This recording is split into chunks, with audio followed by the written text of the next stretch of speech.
Hey everyone, Jamie here. Welcome to another weekend vlog. I think I'll probably try and keep this one around 10 minutes because talking for 15 minutes is kind of tiring. Anyway, after the video I'm going to be reading this. So yeah, and I haven't actually started it yet. So yeah, that's why I've got the bookmark in there. Just, you know. Anyway, yeah, so this week I'm going to be talking mostly about the Disney movies that I watched this week. I watched Lady and the Tramp, then The Lion King, then Hercules, then Tarzan. Tarzan was probably my least favourite one. Probably it was a really emotional film, but probably a bit too emotional for my liking. I still enjoyed it, great film, just the end of it was surprisingly emotional. With, you know, with Clayton, Clayton's death is one of the darkest deaths I've ever seen in Disney. Trust me.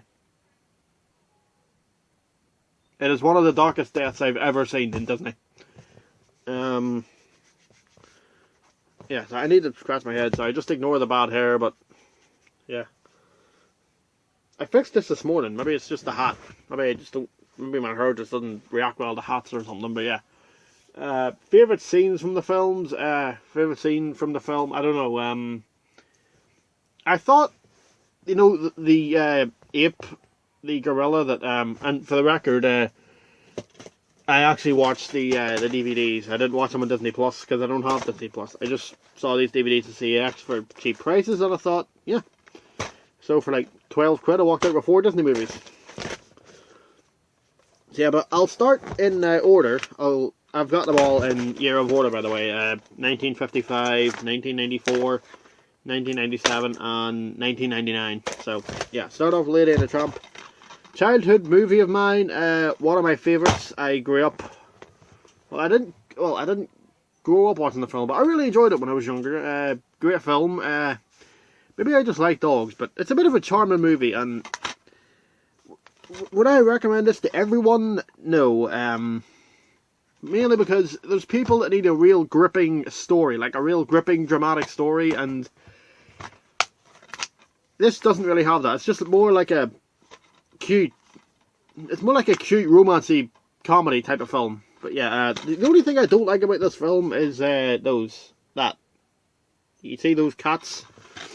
That part still kind of weirds me out. Like it's a catchy song, but the way the cats are portrayed, like the way they look, can you see that?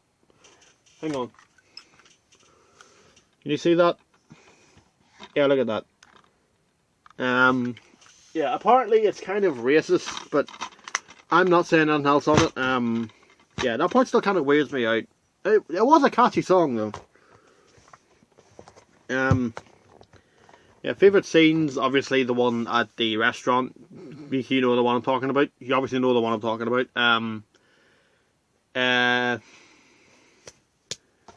What else is it? There's a scene.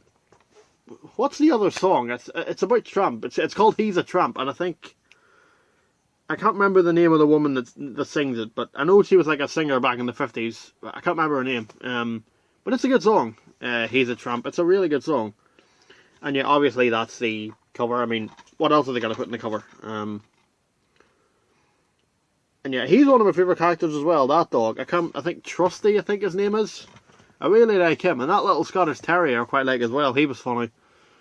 But yeah, Lady and the Tramp is a great film. Great movie. 15th animated classic. I don't want to collect all the animated classics. Just the ones that I enjoy, and one that you guys would recommend. Not every single Disney movie ever made, because I'll be collecting for like the next 2 years. And yeah, but yeah, in this film, Tramp is, I think he's a mix between a Schnauzer and something else, and Lady is a Cocker Spaniel. But yeah, there's just, if you like dogs, then you'll like this film. But yeah, I can't really say much else on it because I don't really know how to explain it. But yeah, oh, hang on, I'll say something here. The owners, basically, she thinks her owners' actual names are Jim, Deer, and Darling. And yeah, also seeing the film take place from a... Hang on, I'm going to close the window, that's doing my head in. Right, yeah, seeing like most of the film from like a dog's perspective of view, or perspective review, point of view rather, was actually a pretty cool little thing. And yeah, basically someone, I think Tramp tells Lady that she might get kicked out or she might get less attention when the baby comes, but obviously, I mean, it's a new baby. It's a new kid. Yeah. But, any other scenes? There was a lot of great scenes in the film. I can't really think of one, but the ending I liked. Apart from Trusty's fake death scene, that was. I don't think we really needed that. Yeah, I don't think we really needed that, but yeah, in the end, Tramp gets adopted. Well, basically at the end of the film, Lady tries to kick him out, but then after she does that, she sees a rat getting into the house. Tramp hears what's going on, runs back into the garden, and actually tries to get the rat, but in doing so accidentally knocks over the crib, starts the baby crying, and then this ignorant aunt of theirs comes in and tries to kick the dogs out and act like it's the dog's fault. And then the owners come in and, what the hell, it's 6 minutes. And then the owners come in and basically talk some sense into this woman. The dog is not trying to act like a psychomaniac, she's trying to tell them something. But obviously this woman who hates dogs refuses to believe that for a while. So, yeah. But, she comes around in the end and, yeah. Great film. Great movie. One of my childhood favourites, that was. Next up. Do I even need to say anything? I mean, do I even need to say anything? One of the most iconic films of all time. One of the most iconic intros of all time. Yeah, just the opening 5 seconds of this movie is enough to get you hooked. I mean, yeah, the death of Mufasa was... I was surprised that it was half an hour in. I was surprised at that. I was actually quite surprised at that. This is classic number 32. Yeah, this is the only one that has that patch on the side. That classics patch. Can you see that? Yeah, anyway, Timon and Pumbaa don't appear until about half an hour in or halfway through. And I would have liked to see more of Simba's childhood other than just the first half hour being him with Mufasa. Then his death, then he goes into exile, and then they just fast forward 5 years and like 10 seconds with them walking over a bridge. But yeah, Scar is a great villain. Scar is just great. I mean, I can't remember the name of the guy that voiced it, but I think it's Jim something. I'm not sure. Who's the guy that it doesn't say. But yeah, yeah, masterpiece. Eventually Simba does go back and claim his throne from Scar. It's the ending to this film is great. Basically, everyone thinks Simba's dead as well until he just reappears at the end of the film. And yeah, but one thing that's kind of annoying about, well, one thing that annoys me about, apparently the message of the film is to take responsibility for your actions unless you didn't do it. Which, yeah, Simba didn't kill his friend. Yeah, people actually think Scar actually, you know what Scar does? He kills Mufasa and then tries to blame Simba, saying if it wasn't for Simba, he'd still be alive. See, a baby lion roaring somehow causes the death of his father. Yeah, great logic, Scar. And yeah, Scar and Mufasa are brothers, by the way, as well. Yeah, but apart from that, got no real other complaints at all. The music is brilliant. I mean, the opening Circle of Life, I Can't Wait to Be King is a great song. Hakuna Matata, iconic. And Can You Feel the Love Tonight is a great song as well. So much great music in this movie. Love it. Masterpiece. So yeah.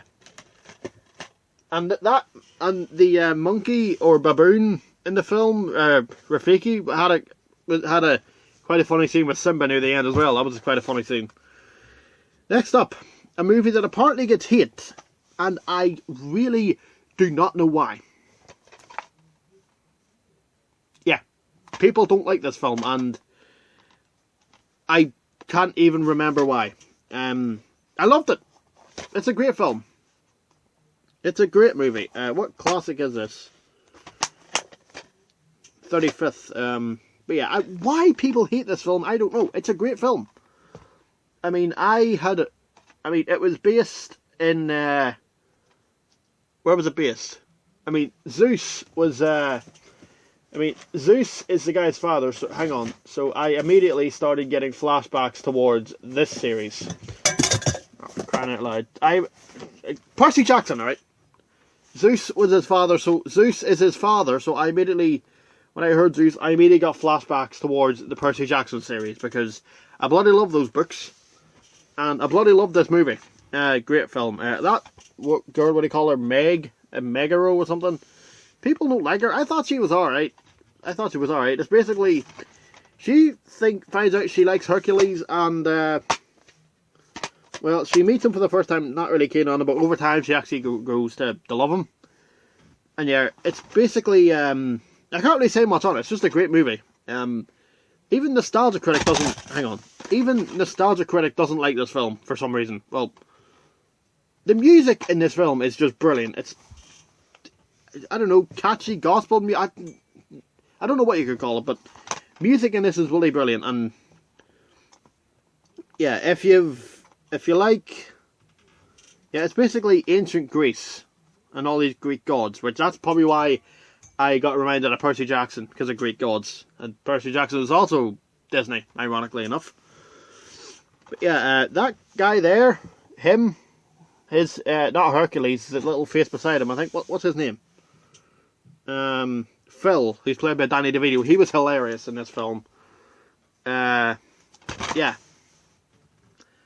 I'm trying to think of words to sum this film up. Oh yeah, Hades. I want to talk about Hades for a little bit. Hades was bloody hilarious. I love Hades as a villain. He's probably my favorite. I loved him in House of Mouse. In House of Mouse, he was so funny. And he was brilliant in this film as well. He was absolutely hilarious. Yeah, one of my favourite... I can't think of my favourite scene in the film, but, yeah, brilliant movie. If you haven't seen that, pick it up. Bloody fantastic movie. Now then, the last one. Probably the most emotional one. I was not expecting this to be as emotional as it was. Yeah. Basically, Tarzan's parents get killed by some, tiger. I can't remember what the tiger's name is.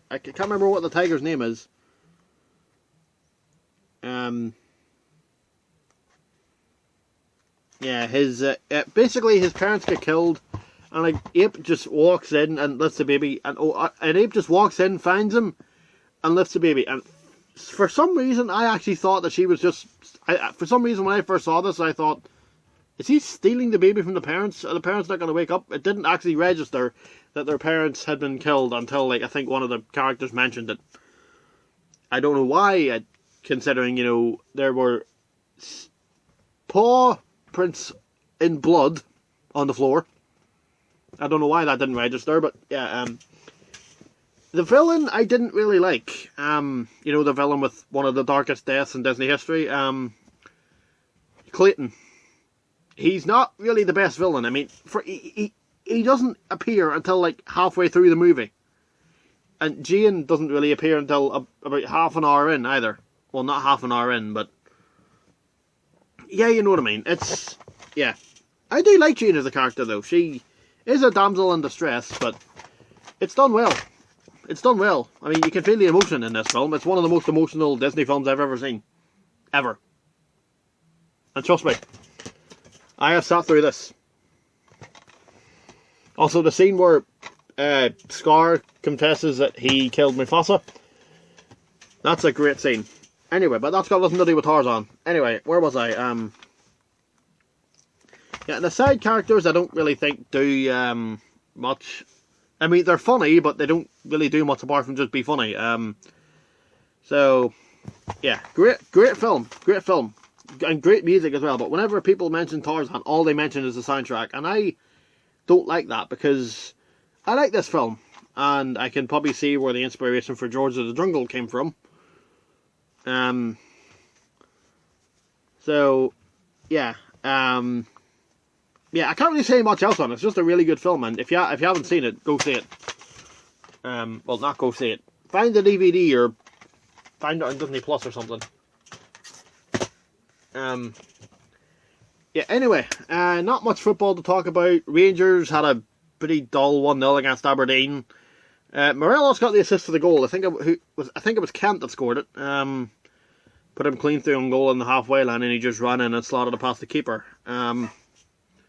Yeah, my dog's barking at something. I think Celtic are winning 2-1 at the minute. Glentoran won the Irish Cup. I didn't see the match, so I didn't can't really comment. Although, literally, the day of that final, which was Saturday, the Ballymena manager, David Jeffrey, walked past me in the street and just said hello, and I was like, he's got a cup final today. What's he doing here? Anyway, and then Arsenal won the FA Cup. I just watched the highlights.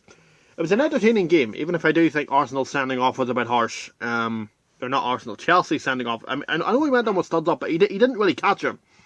He caught his boot, but that's it. I don't think he should have been sent. I don't think it was even a yellow. I think it was a foul, but I don't think he should have been sent off for it. And then, did the Arsenal keeper have the ball out of the area? I don't know. Like, his body was well out of the area, but I think his arms and hands might have been either just in the area or on the line. And my phone's just vibrated, whatever it is. Anyway, Arsenal won 2-1. Pulisic scored, and Chelsea, I think, made two substitutions because two players went down with hamstring injuries. First, it was Pulisic, and then who was it? Was it Pedro? Or I can't remember. Anyway, yeah, it was an entertaining game. Yeah, but that's pretty much it for this week. I didn't actually talk about wrestling for once because do I have time to talk about wrestling? We're at 17 minutes. All I'll mention is the ending to the Sasha Banks versus Asuka match was ridiculous.